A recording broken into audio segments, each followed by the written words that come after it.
این آستان چو باغ جنان پایدار باد، چون مهتاب در فلکش بر مدار باد، چون کو سرفراشته در روزگار باد، چون فرش بر ثبات خود امیدوار باد، تا ابر و باد و دور قمر گرم کار باد، دارالعلوم عالی دارالقرار باد، دارالعلوم عالی دارالقرار باد.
نبودن خداوند تبارک و تعالی همگی را پیدا کرد. پس اولا اگر خداوند بر عرش مستقر باشد و عرش مکان متعالی باشد، پس این سوال پیش میاد که قبل از پیدایش عرش کجا بود پروردگار؟ در چی مکان قرار داشت پروردگار؟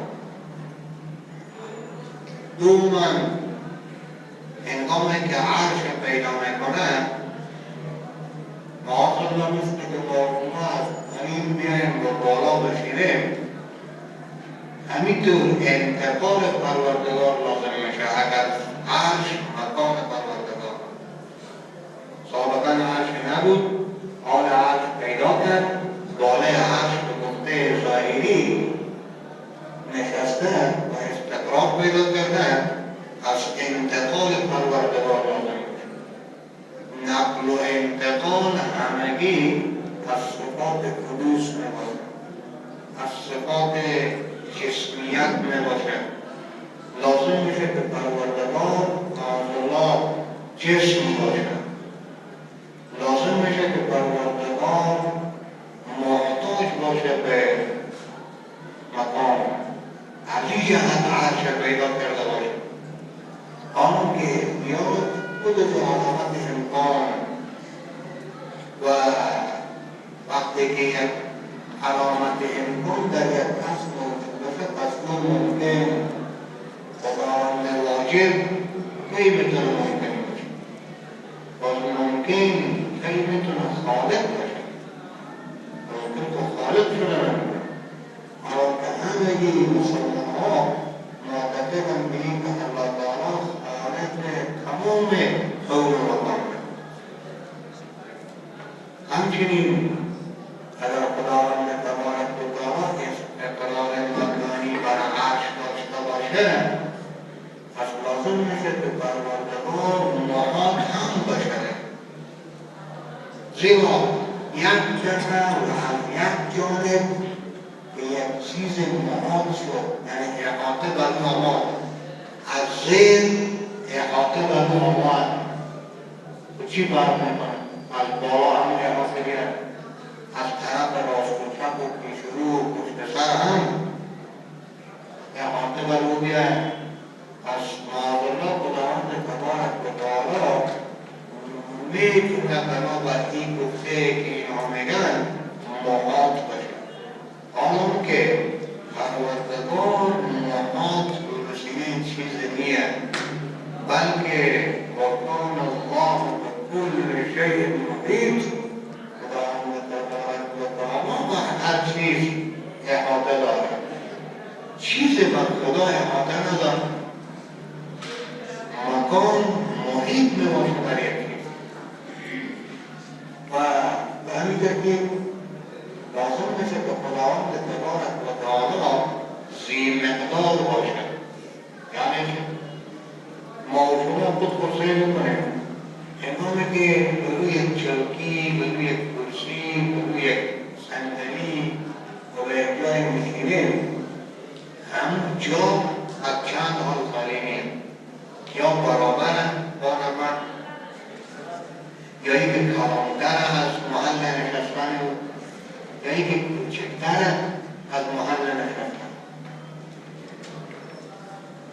کوچکی و برابری و زیادت اینو مقادیر میباشد. این بیشتر، این خودتر، این برابر، این خودشون مقدار. مقادیر هم نگی اعراض میباشد.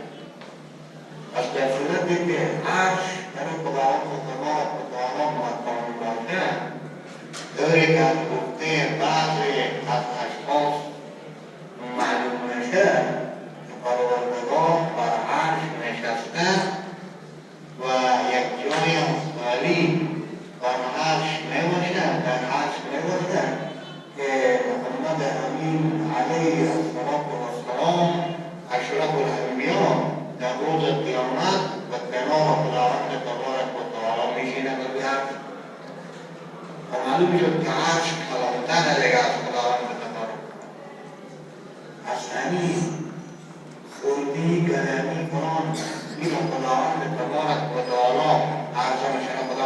صاحب همین مقادیر شد.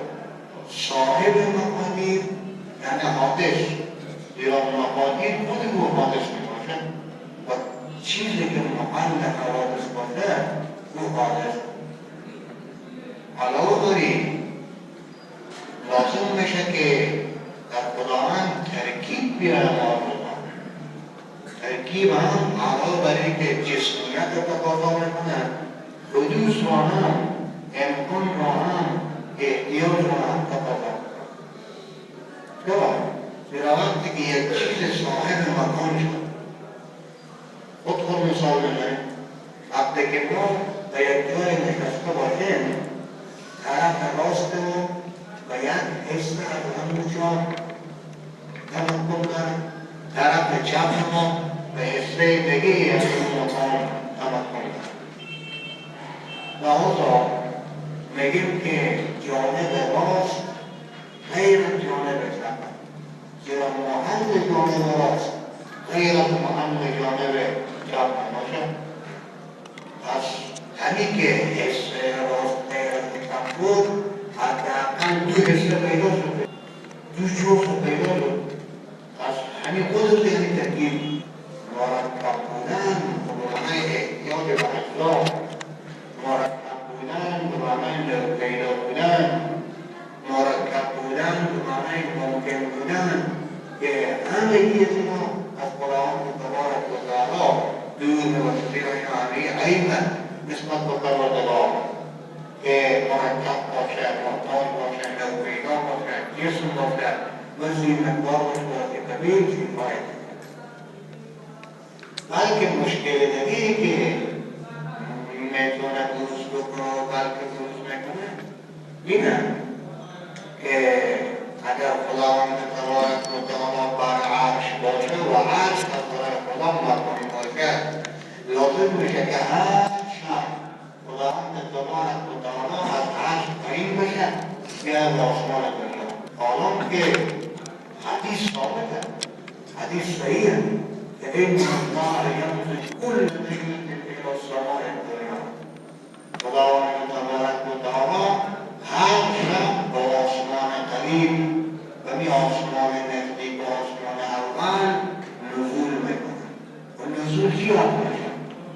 یک کسی که مقام داشته باشه او که بیاد آسمان اول نزول میشه، پس لازم میشه که ترک بکنه محل خود.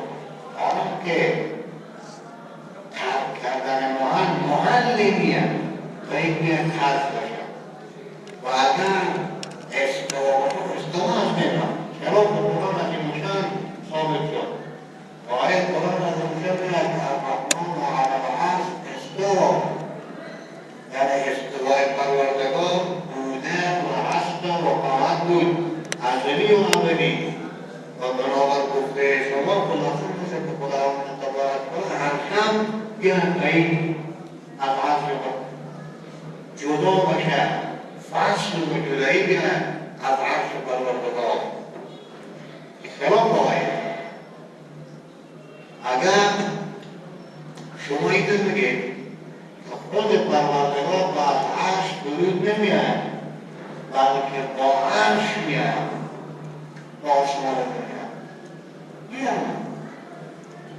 عقل رو نمیپسنده و نمیدن و قبول نمیکنه، حدیث رو قبول نمیکنه.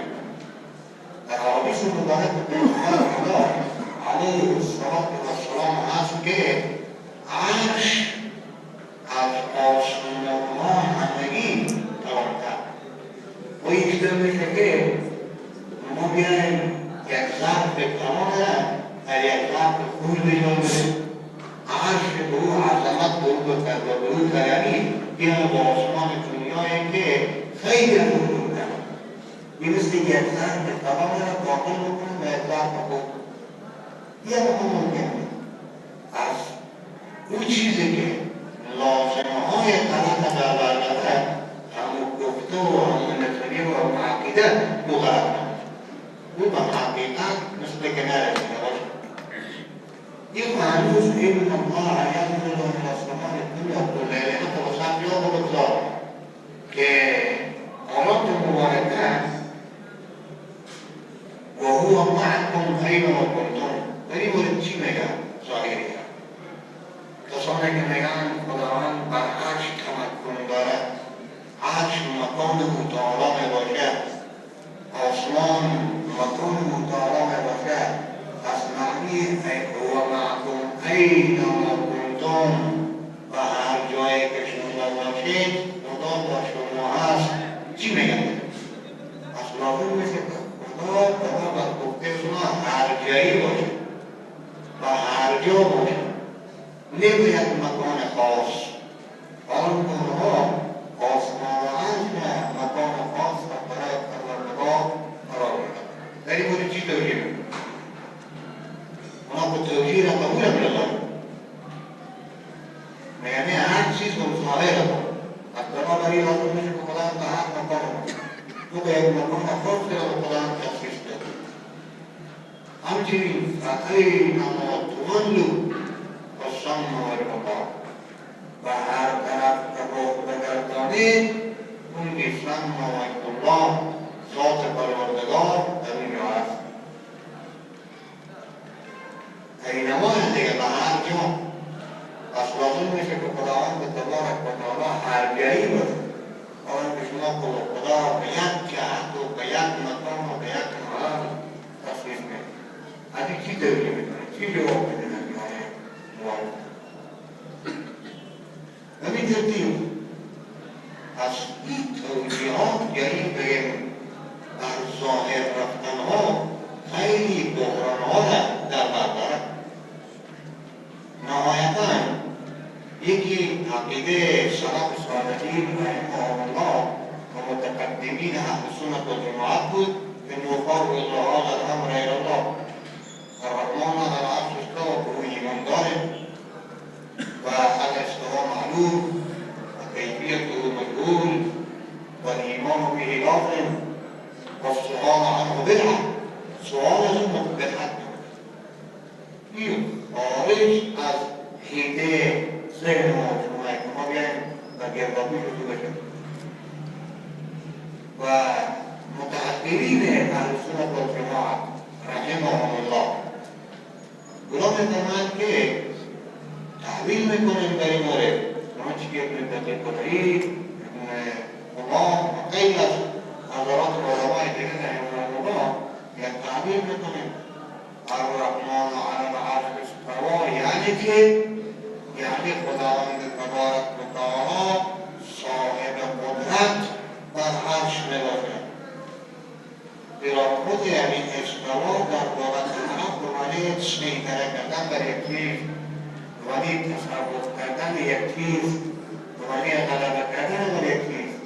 استوى الامیر علی مملکته در لغت عرب و در محاوره عرب میهن. استوى الامیر علی مملکته این به چی مانا؟ به معنی که باقی مملکت خود مردم شیشته بود. استوى الامیر علی مملکته یعنی سیطره، یعنی استولا، یعنی قدره بر مملکت خود که قابو و تسلط حاصل کردن. اینجا هم بر عرش خداوند تبارک و تعالی تسلط دارد. وقتی که بر عرش چه عرش تخصیص شد؟ عرش بر همگی خود عالم محیط، عرش از همگی عالم بلندتر. وقتی که بر کلانترین چیز تصرف و تسلط و قدرت و غلبه و سیطره داشته باشه، لازم میگه که بر آسمانها و بر زمین و مابینها و همگی تسلط. همین ترتیب استوا علامه عبدالوهاب شعرانی شافعی رحمه الله می‌فرماید که به معنای استتمه کامل شدن. در لغت عرب و در محاوره عرب گفته میشه که بنا زید بیته حتی استوا علی السقف. زید خانه خود تیار کرد تا اینکه استوا علی السقف. یعنی که استوا علی السقف یعنی استتم بناؤه علی السقف. کار بنای یعنی زید و بنا و سقف کامل. این اول تعبا بکنیم و بدن دیوارها آخر هم باز برسه مرحله سقف پوشی و سقف زنی. اینجا هم یعنی استقام خلق الله علیه، خداوند تبارک و تعالی زمین و کوهها و آسمانها یکی بعد دیگری سیارات و اجرام آسمانی و دیگر اینا هم طریق منتها و آخر خلقت وجود به وسیله پروردگار و عرش مونده. انتهای خود تخلیق پروردگار و تکوین ایجاد پروردگار عرش پروردگار. ببین محاورات عرب همین استعمال میکنه و کمال رسیدن که بلغ و استوى غالب شد و به سن کمال رسید و کامل گردید خود بلوغ از معنی کمال و کمال رسیدن و به انتها رسیدن میان استعمال میشه در محاورات عرب. از این هم میتونه تو اون معنا بیاد. مشکل اصلا به ظاهریه بیاد که میگه الان خداوند تبارک و تعالی همینطور عربی ساده و بدون استعاره و بدون مجاز و بدون بلاغت و بدون قرآن سخن میگه. حالا که قرآن از ممکن صرافا از استعاره و مجاز بود.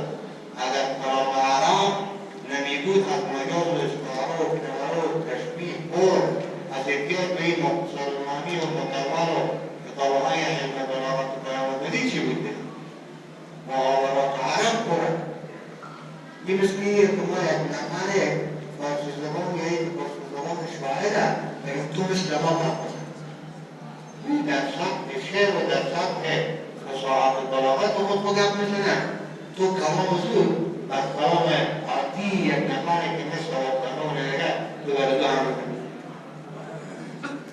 از جمله دلایل دیگر میباشد که اینا به او قول میکنند یخافون ربهم من فوقهم،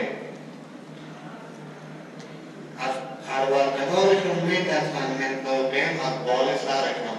این به این معنا میگیره که ظاهری البته خدا بالا سر، مثل که میگیم المروحة فوقنا القنبیر فوقنا، همین پکه بالا سر مانه. روی احمد مراد تفوق مکانیه. هرچی که بالا سر بود اون میشه بود. از کلان بالا سر آسمان بالا سر خدا در آسمان آمد. فوقیت مکانی میگیم. اولا همین فوقیت ید الله فوق ایدیهم یخافون ربهم من فوقهم و از این قبیل آیات مبارکه دیگر این فوقیت رتبیه مکانی نیست. گفته میشه آن طالب فوق ذلک الطالب. وقتی درجه سنگی بشه مرتبه سنگی بشه گفته میشه که این طالب بالاتر از این طالب، این نفر بالاتر از این نفر، یعنی که مرتبه از بالاتر. اینه که یکی مالی یکی نمید. از مراد از خود یخافون ربهم من فوقهم به معنای ظاهر میاد تا این سقوط فوقیت مکانی هم باید خلاصه. بلکه مراد فوقیت معنوی تفوق فوق العقلانی یعنی از زبان عرب گفتمش که فلانی برای همه اصحاب خود فوقیت جست، فوقیت حاصل کرد. فوقیت مکانی منیه. چرا؟ مقابلی که فوقیت مکانی کدام حیثیت نداره و پکن بالا سر داره، یعنی پکن آسمان و بالاتره و میره. زید فوق سر از باید که همون کسی که بالا پشتمون و از معاجمه نادوردن رو درمیه. اصلا تفاوت مکانی حیثیت نداره. تفاوت فکری، تفاوت خود معنوی او صاحب حیثیت. حالا تنبولی میریم تنانهی بخاطر مده پروردگار بیاد الله تنبولی بخاطر مده از مد به اساس مستقیم حاصل نمیشه. اون تفاوت مرتبه‌ایه. رتبه خدا ید الله فوق ایدیهم، ید بلا قید خدا بالای دست همگی میباشد. یعنی که تفاوت رتبی دارد، دیگه حیثیت و دیگه مقامت دارد. علاوه بر این که در آیه مبارکه همه مفسرین مشکل باز این میشه که خود خود مفسرین معتبر کردن. مشکل از اینه، یعنی گفته مفسرین توی علمای چند صد سال پیشتر به چیزی رو معتبر میاد. اگر خود مرد که فهمید از قرآن از این کرد حضرات علما و مفسرین رحمهم الله می‌فرمایند که مراد از یخافون ربهم کتب یعنی یخافون عذاب ربهم من فوقهم، از عذاب پروردگارشون که از بال سر بالای از اینا نازل میشه میترسن. خدا این نکرده، میگه نشد که از عذاب از بالا میاد، زیرا عذابی که از بالا میآید عامه، او برکت ناپذیره. عذاب‌هایی که از روی زمین میآید یکی باید دیگر جنگ میکنه و فلان او میشه که برگشت پذیر باشد، صدمه کلی نرسانه. ولی که عذاب که از بال سر میآید باز برگشت پذیر میآید، بلکه اکثرا نسبت به علمای سابقه عامه بوده بود. پس یخافون ربهم من فوقهم این بحث به مضاف میباشد، یعنی مفعول به اصلی محذوفه. این معنی که یخافون عذاب ربهم من فوقهم. و از این قبیل آیه مبارکه دیگه میگه این نقطه قوم قائلون، همین خود فرعونی ها که مشوره میدن به فرعون، میگن ما بر بالای بنی اسرائیل قائل نباشیم، فوقهم قائل، بالای ایشان که خودی که بالای زنا نشسته باشه، بالای زنا قرار داشته باشه. از مراد از فوقهم یعنی دانسته از اون سیطان رو داریم به غیر جنگ و هر نوع تکلیف و زحمت بکنه بودیم میتونیم. از فوقیت رتبیه، فوقیت سیطرهیه، فوقیت مکانی نیه. اگر به این که فوقیت مکانی نیه، از در مورد خداوند تبارک و تعالی که از کون و مکان میباشه منزه و میباشه مقدس، او به طریق اونا فوقیت مکانی مراد داشت. یکی از دلایل مهم اینها میباشه که امنتم من بالسوا که بعد از شبهات پیش همین سوالات پیش کردن و گفتیم که خود ما این سوالات مطرح میکنیم. گفتیم باز اینا برای این ظاهر بینیه، امنتم آیا شما مطمئنه و مأمون بباشید من بالسوا از اون ذاتی که در آسمان میباشد. این معنای ظاهری. پس یا خدا در کی شد؟ در آسمان. یک دنو میگه خدا روی عرش مستقر به عرش، یک دنو میگه خدا در کی؟ در آسمان. اون رزیگی تناقض چرا؟ بخاطر اینکه عرش خیلی کمتر از این در آسمان هست. او فوق السماوات، عرش فوق السماوات. وقتی که عرش فوق السماوات شد، اب چگونه میشه که خدا با آسمان باشه؟ اگر خدا در آسمان باشه، معنی ظاهری این لفظ مبارک بگیریم، پس لازم میشه که یک خداوند محاط باشه. چرا؟ آمده که من فشم، من شما میگید خدا، اگر خدا در آسمان آب در کوزه از آب محاط شد دیگه درسته یک کوزه، لازم میشه که آسمان محیط باشه بر خدا.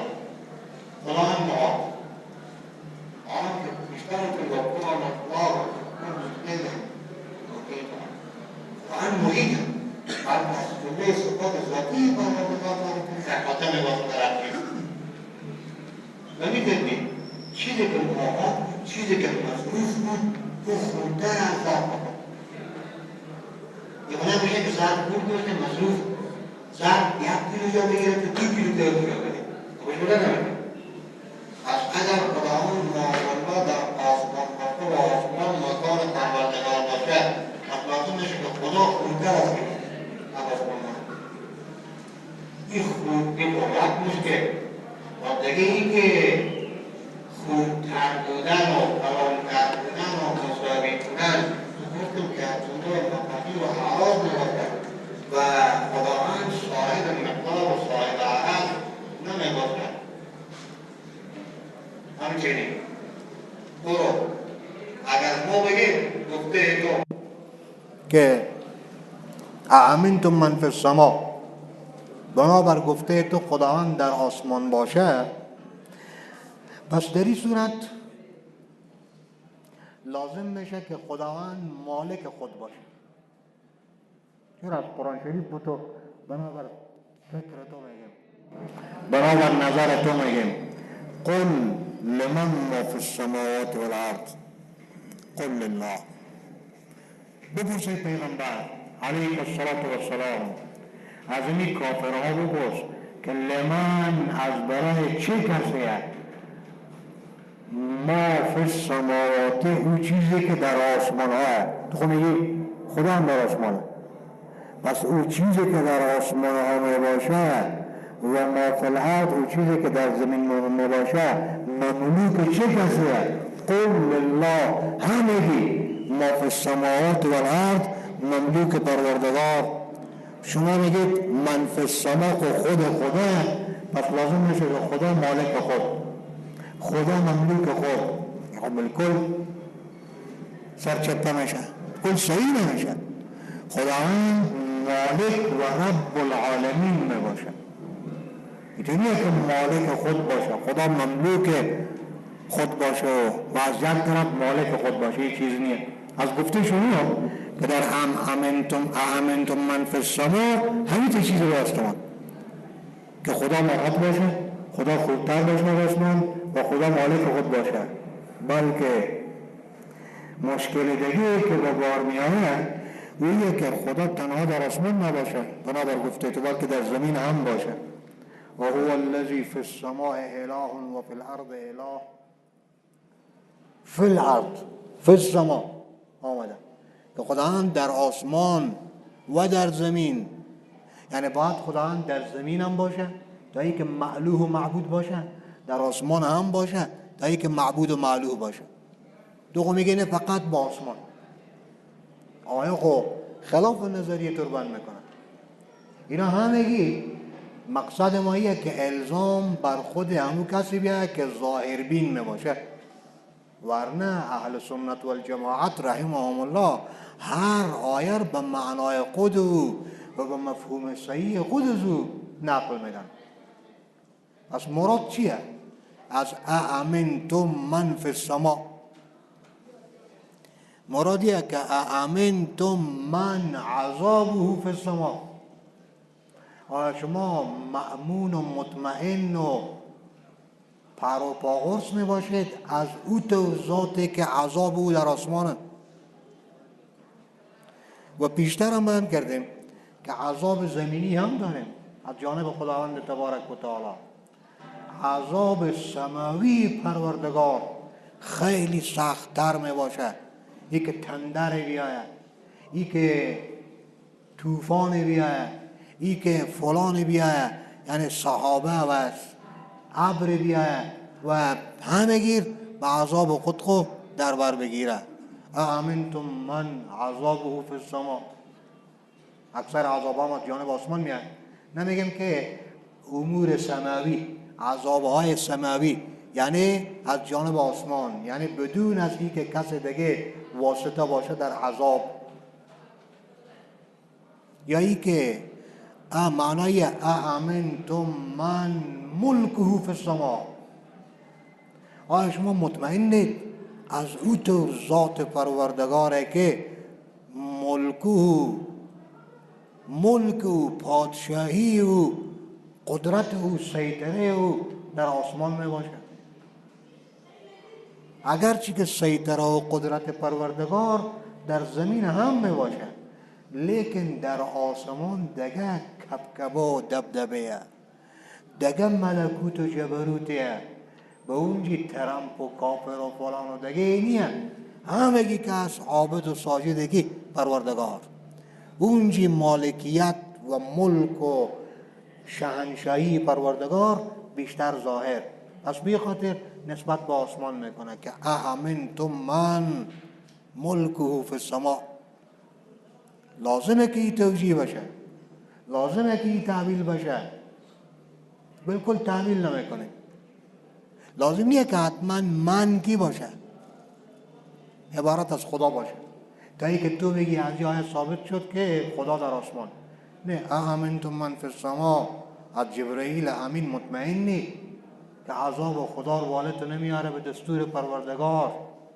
حضرات فرشته ها خو اکثرا در آسمان ها می باشه دیگه، که یک دفعه اگر خداوند تبارک و تعالی امر کرد که توی خبیث بگیره، قوم لوط بگیره، قوم نوح عذاب بکنه، قوم بنی اسرائیل عذاب بکنه، آیا از او کسی که در آسمان می باشه یعنی جبرائیل امین تو مطمئنی که با این همه بغاوت در برابر پروردگار باز عذاب از جانب پروردگار نیاره بر شما؟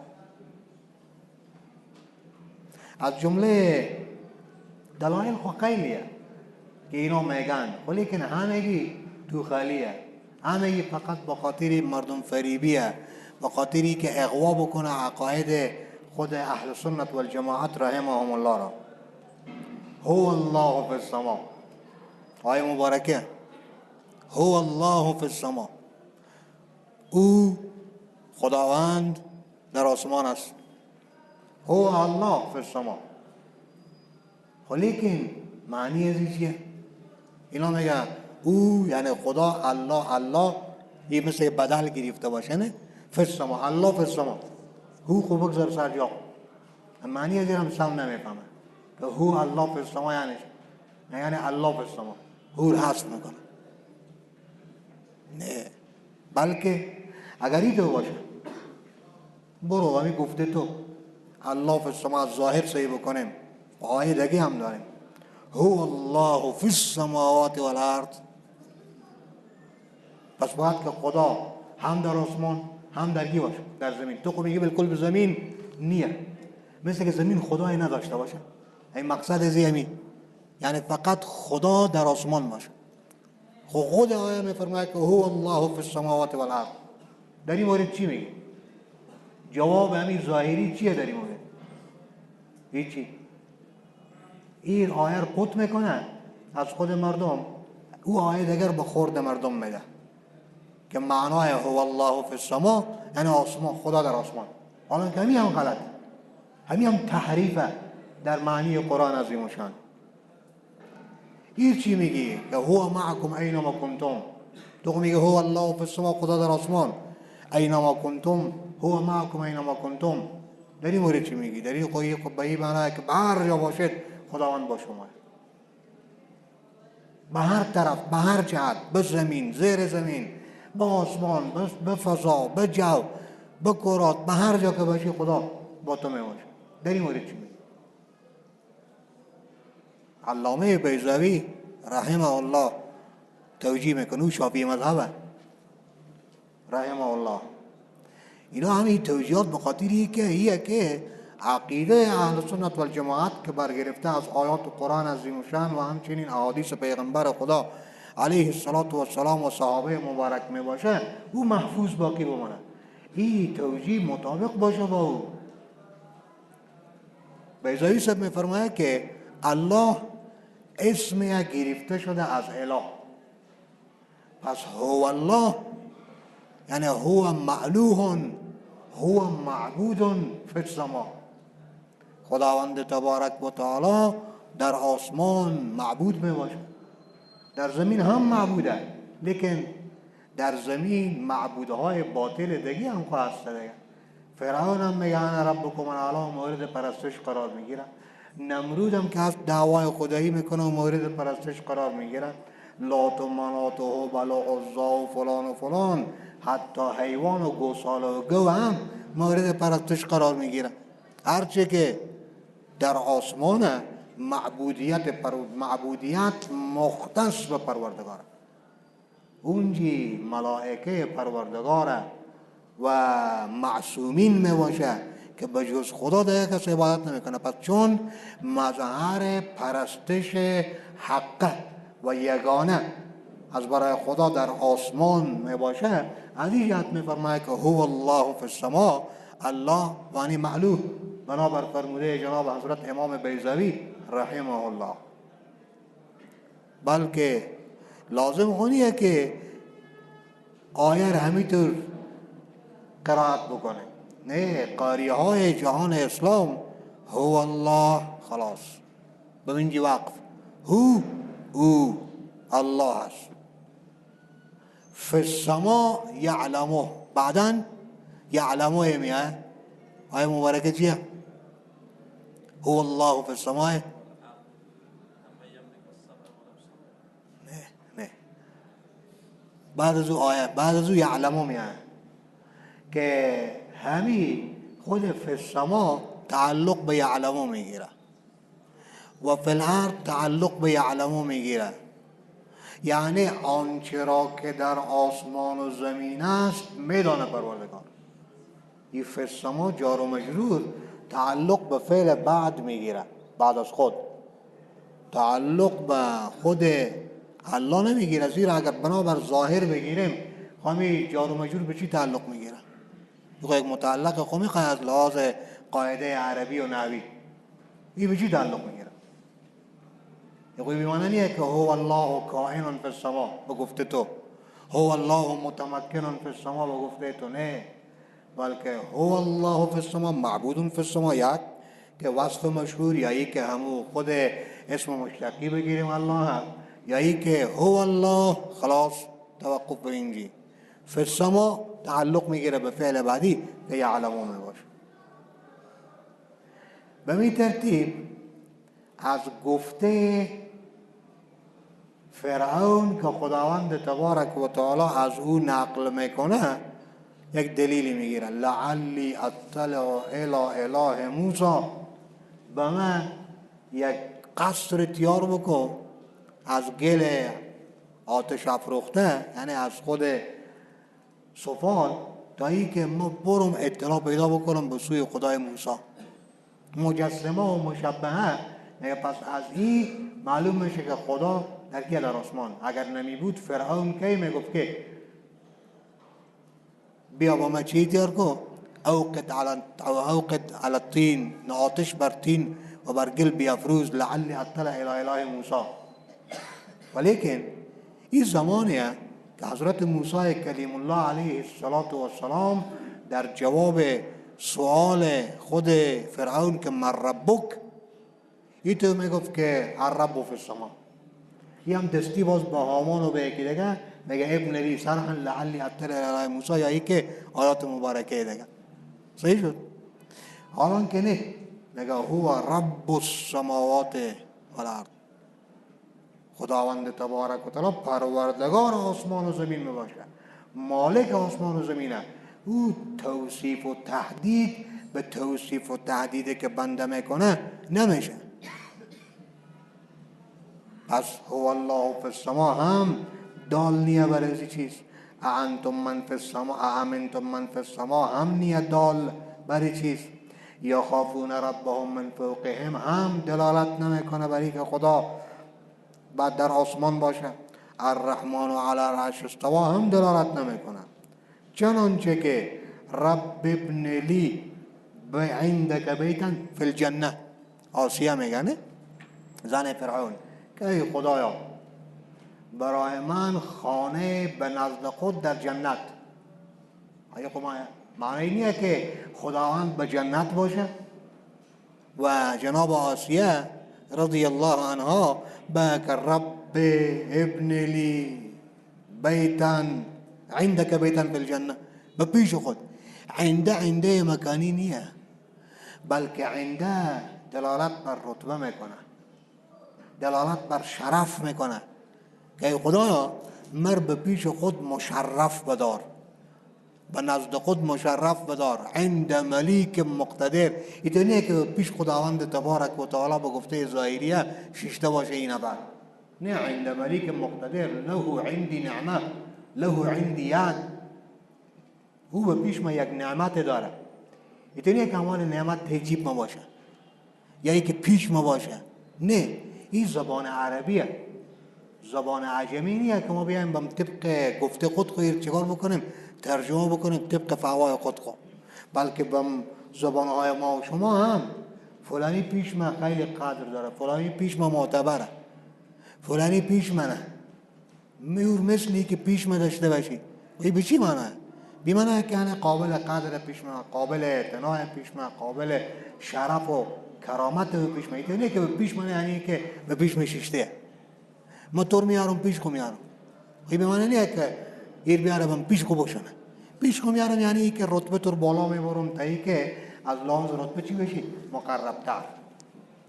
بلکه دیگه دلایلی که همه گیر در خود عقیده اهل حق ذکر کردیم، این دلایل نیه، شبهات پوچ بیمانا، ولیکن اینا به عنوان دلیل میگیرن. حتی همون چیزی را که یهود میگه همون ری میگه، همون چیزی که نصرانی میگه همون ری میگه. میگه حضرت عیسی رفت با آسمان به پیش خدا، یعنی که جناب حضرت عیسی به پیش خدا در آسمان، پس حضرت عیسی به پیش خداوند تبارک و تعالی.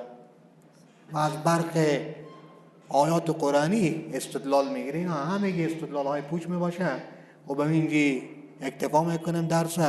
و صلی الله تعالی یعنی 100% در آسمان است. آیا کافر گفته میشود؟ مجسمه و مشبهه کافر. صحیح شد؟ کسی که خداوند جسم بدانه، کسی که خداوند شبیه به اجسام و اشیا بدانه او کفره.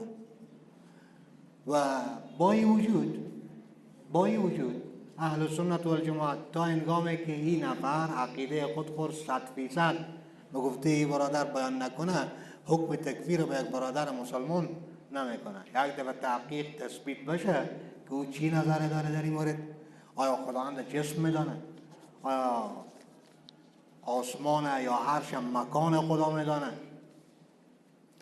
مراد از آیه مبارکه فاینما تکونوا فاینما تولوا فثم وجه الله، یعنی که اینما و هو معکم اینما کنتم رحمت الله می باشد. یعنی باز هم تعویل شدی خب اهل سنت و الجماعت تعویل میکنه و مشکل نداره. خب ما گفتیم که اهل سنت تعویلات خود خور میکنه، توجیهات خود. ما میریم به طرف گفته ظاهریه، یعنی چیزایی که گفتیم الزام بر ظاهریه، معنی ان الحق گفتن منصور حلاج را نفهمیدم. انشالله به قیامت که خدا هم یک جا شدیم باز همونجا میفهمیم. و این چیزایی که از فهم و از سویه ما و شما بالاتر. بکنید گاهی اوقات تجلیات، یعنی او نفر که است تمام جلال و جمال پروردگار مشاهده میکنه و تعبیر از تکلم خدا با او، خدا به او میگه ان الحق، یا همون تعبیر خدا را میگه در حالت جذب. نفره که این طرف استاده میگه البته خود خور میگه ان الحق. و باز هم اون چیزایی که با خود همون صوفی مبارک تعلق داره.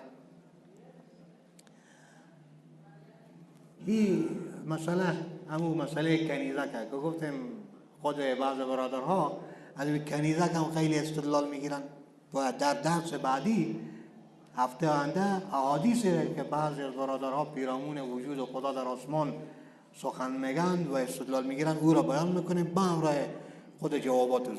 این بگذاریم به هفته بعد. همین که این الله او زن و کنیز و فی السما یعنی چه؟ اگر ما بگوییم که خداوند به هر جا هست، یعنی این که خداوند به زیر پای ما هم هست و یا نعوذ بالله در داخل بیت الخلا هم می باشد، جواب را دهید. اهل سنت نمیفرماید که خداوند دارای مکانه. کی گفته خداوند دارای مکانه؟ دارای مکان نمی باشه خداوند، زیرا مکان هم حادثه. در حدیث آمده که روز محشر چند گروه در زیر سایه عرش قرار دارند. اینا همگی یعنی فی رحمت الله، یعنی لا یفزعهم الفزع الاکبر. در حدیث مبارک است که همگی مردم در عرق غرق میشن، بست حول و عرض به اعتبار اعمال خود. یکی تا بجولا پای، یکی تا زانو، یکی تا بران، یکی تا ناف، یکی تا سینه، یکی تا چنبره گردن، یکی هم تا خود دهان لجام میشن. چرا؟ شدت و حول و عرض. همانی اگر حول و عرض نفر بگیر عرق میکنه. اونجا حول و عرض پروردگار و حساب و کتاب. لیکن ببین دنیا اگر به سایه بریم ما و شما بالکل عرق ریزی میه، از معرض خورشید خود نجات بدیم، عرق ریزی میه.